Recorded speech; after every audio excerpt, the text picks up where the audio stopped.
Because it answered my sentence perfectly. Well, I'm good like that sometimes.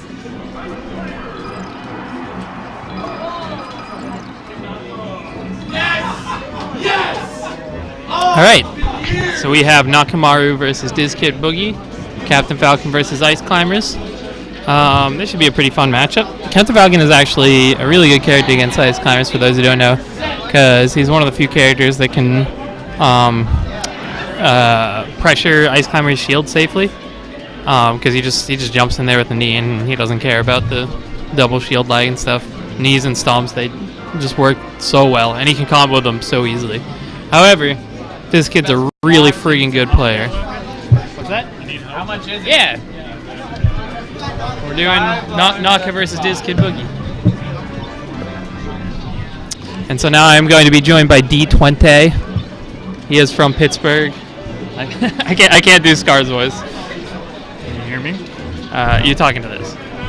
Can you hear me? I can hear you. Fantastic.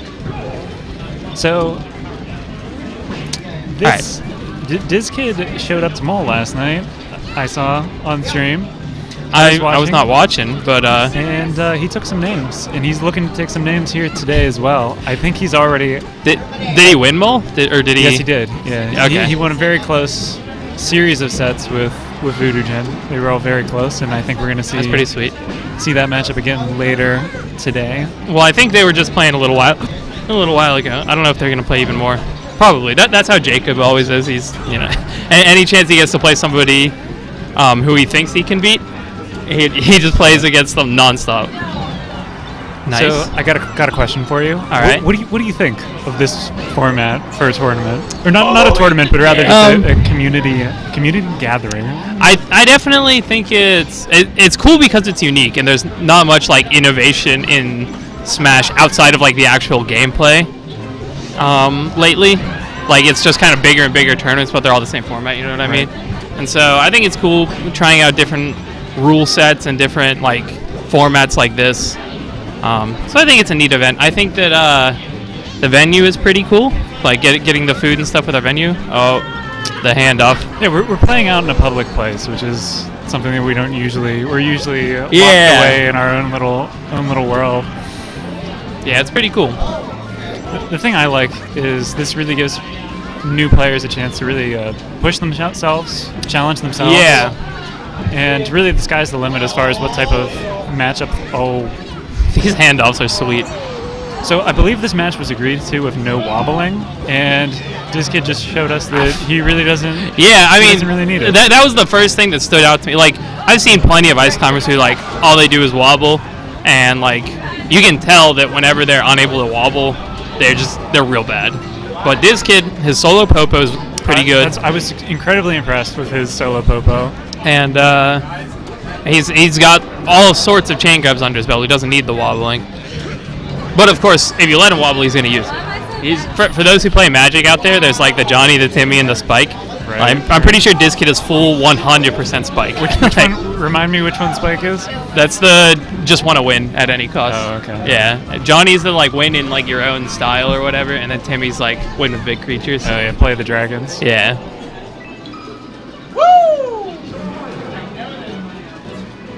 All right, so DizzKid takes game one. And the other thing that I think is really cool about this format, well, I mean, I think you have to have the right community for it. I definitely agree. And one thing, not to interrupt you, but one thing that I noticed, and we kind of talked about this earlier, is there are a lot of people who are just playing people worse than them. And I think there shouldn't be an award for like winning the most money total. I don't know. Okay. No. I agree with you. So what's the alternative? How do you win this event then? I don't think you need to win the event. Right. I mean maybe post like a leaderboard, like be like, oh, here are the like top 5 people or whatever, but like because don't earn anything from it. Right, because if we do that, then we're kind of adding a tournament mechanic to an event that isn't really a tournament. Right, exactly. But I'm not sure what the award is. I don't know if it's money. I don't know if it's just like one of those think it's like a plaque. Yeah. So I mean, I'd like that for my wall. Yeah, I got some wall space for it. I think that if only there was some way, like if there were like an accurate like elo rating of like players or Right. something, you know. And I'm only trying to money match people today that I know are better than me. I'm trying to get back Right, into the yeah. game, and I know the only way that I'm going to be improving is to play new people and to play different people. Man, this kid, he is so good at neutral game. I'm surprised. He also really seems to like this stage. He actually counterpicked me here in our set, and I was just really impressed with how he was able to move around all the Yeah. different transitions on this stage. It's definitely kind of like a new age thing with ice climbers. Because before it was always like, if the stage moves at all, it's terrible. So nobody ever went to FOD or Stadium, and if it wasn't FD, it was pretty much terrible. And I think back then there was some merit to that because a lot of the new stuff hadn't been discovered, and stages like that was pretty brutal. Oh, but then he died. Stages like Brinstar were still legal, which is, for those who don't know, that's a terrible ice climber stage. But now, like, you can control like where Nana's gonna throw them if you're on like a platform. So stages with like a lot of smaller platforms, like you can work around Nana getting a grab more easily. Like, oh, okay, well, he had the right idea. He knew she was gonna throw backwards, but he didn't get any punish off of it. Oh, that was actually a really good spot dodge from Naka. There's really only one way out of these chain grabs, and that's like pick the direction that you think is going to work for whatever specific chain grab he's doing. Smash the eye, it's super hard, and then like roll or spot dodge or something. In my set with Diz, I literally, as soon as I got grabbed, I just randomly pressed buttons. Yeah, Randomly held in different directions. But see, 'Cause like, I'm not familiar with any of the chain grabs. I just hope nice. for the best. I think you can just sit there and up tilt Popo over and over when he's alone as Falcon. And I don't think there's anything he can do about it when he's recovering, I mean. As I've been watching Diz throughout the day, and last night at Mole, his recovery with single ice climber is really impressive. Yeah, he has a lot of yeah. different mind games. He has a lot of different mix-ups, and he's able to get back and get so much more percent where normally it would be an easy kill against an ice climber because they're really just a sitting duck. I mean, Naka is trying to do the thing where you do the elbow and then the windmill like makes you fall like as you're doing it, and it cancels it and you go flying. But yeah, no, you're right. His like that's what's impressive about this kid. Like, he uses wobbling, but it's not.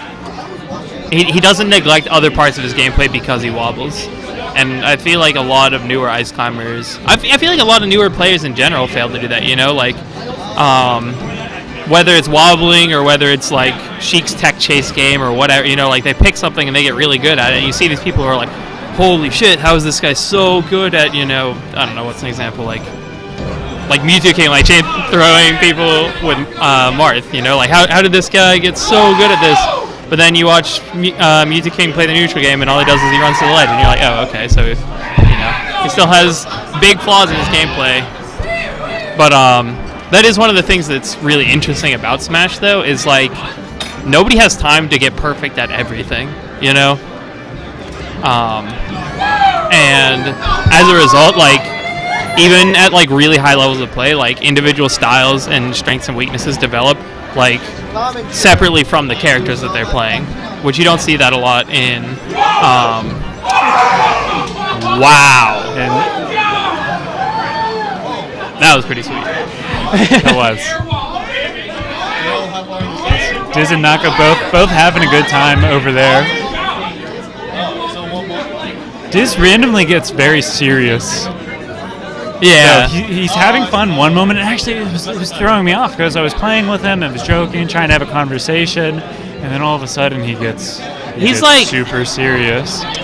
Yeah, he's definitely one Like of those this very players subtle passive-aggressive mind game outside of the game.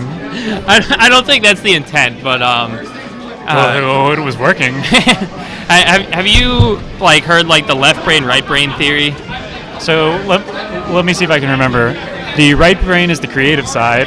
Yeah. And I don't know what the theory is, though. Okay. Well, I mean, it's like now defunct, but it's still like neat to think about. And basically, it's like one section of your brain covers like language and logic and things like that, and the other section is like your creative side. And I feel like that there's two big types of Smash players, and like, you know, the first type is they're like left brain, you know, like while they're playing, they're thinking about what's going on, they're trying to like reason their way through everything. And those are the players who I think are pretty good at like talking while playing friendlies and stuff. Right. And then the other section, of course, is the right brain players. And when they play, it's kind of like when an artist gets like really in the zone while they're painting or something. And like, I don't know if you've been friends with any artists like while they're actually doing their thing, but like they just like cease all functioning outside of like what they're doing. Well, that was actually, you mentioned that when I was taking art class in high school, the one day the power was off in the building and the lights were off, but we were still doing art. And then it took about 20 minutes after the lights came on before we realized it. That the lights came on, We were yeah. so into what we were doing. Yeah. My roommate was an artist, and when he was doing something on Photoshop, nothing you could say or do would like get any response from him. You had to go and like actually like grab him on the shoulders. Oh, that one ice cube breaking up the Falcon punch. Yeah. So dizzkid might be that kind of player. He might just get like really in the zone when he's playing. Oh, all right. Naka's got something going. That was a good tech from dizzkid.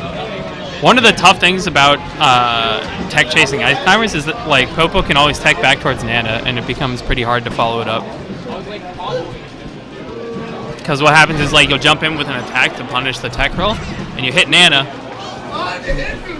Holy crap! I was he so almost surprised made how that back. high got there. But you'll you'll hit Nana, you'll go into hit lag, and then Popo will be able to get a shield up before you hit him, and then he can grab you, and then you're grabbed by ice climbers. Diz continues to clean up. Logan, you gonna go out there and beat him? No.